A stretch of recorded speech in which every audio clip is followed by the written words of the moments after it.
There's a lot of noise on the internet right now about Ghost in the Shell, specifically which anime version is better. The 1995 Ghost in the Shell movie, directed by Mamoru Oshii, animated by Production IG, or 2026's The Ghost in the Shell by Science Saru. Ultimately, it makes no sense to compare the two, and I'll tell you why. First, we need to go back to 1968. Back in 1968, Philip K. Dick published one of his many sci fi novels, Do Androids Dream of Electric Sheep? A proto cyberpunk story that existed before cyberpunk even had a name.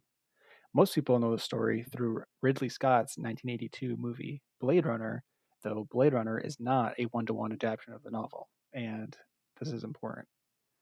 The movie and the novel share characters, plot points, settings, and themes, but ultimately are two separate entities. The novel covers a lot of ground. It explores themes of environmentalism in a post nuclear world. It explores themes of the human condition and religion.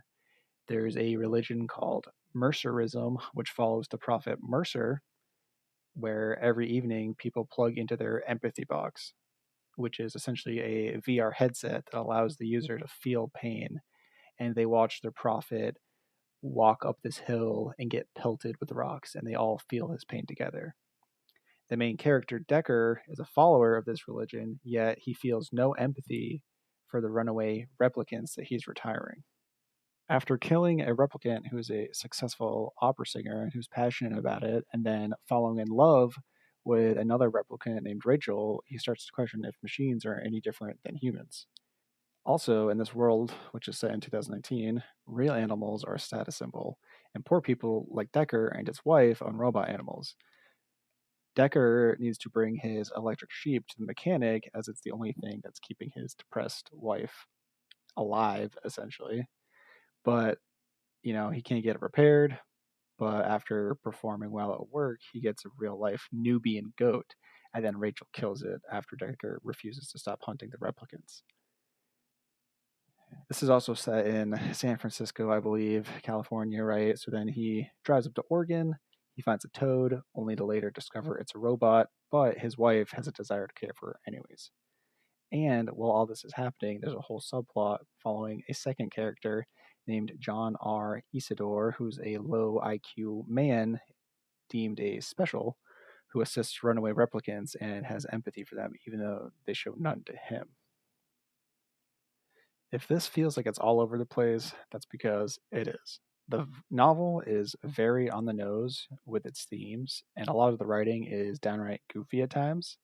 But why is knowing any of this important? Because 90% of everything I just talked about is not in the movie Blade Runner. There'd not be enough time in a movie to cover all of that. And if you tried, you'd be jumping from beat to beat to beat to beat to beat, left with all bones, but none of the meat. The production team, focused on one main theme, one main character, and then wrote and produced a dark, gritty cyberpunk thriller. So, do you see where I'm going with this? In 1989, when Masamune Shirow wrote and illustrated Ghost in the Shell, the manga, he created a complete work of art that would go on to be the blueprint for future animated adaptations.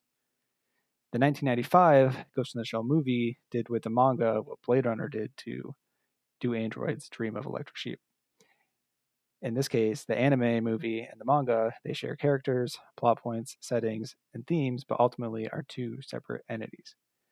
Mamoru Oshii decided to hone in on the dark, gritty, more grounded elements of the manga, and this is no surprise if you know some of the other projects that he's worked on, such as Angel's Egg and Jinro Wolf Brigade. Likewise, if you read the manga, it's more lighthearted and goofy, and The Ghost in the Shell by Science Saru does a great job at adapting the manga almost panel for panel and copying dialogue directly. And being a multiple episode show gives it time to do so. Ultimately, the movie is legendary, the show is fun, and even though the source material is the same, the end products are so far diverged from another that it really makes no sense to compare the two. That said, people are always going to compare the two, and comparison's a thief of joy. I personally am enjoying the show. I like the movie. Nothing wrong with taking them for what they are, two separate entities, and enjoying them both, or hating them both. That's fine too. Everyone's entitled to their opinion. Now, I'm going to make like the major, put on my thermo optic camouflage, and get out of here. Thanks for watching.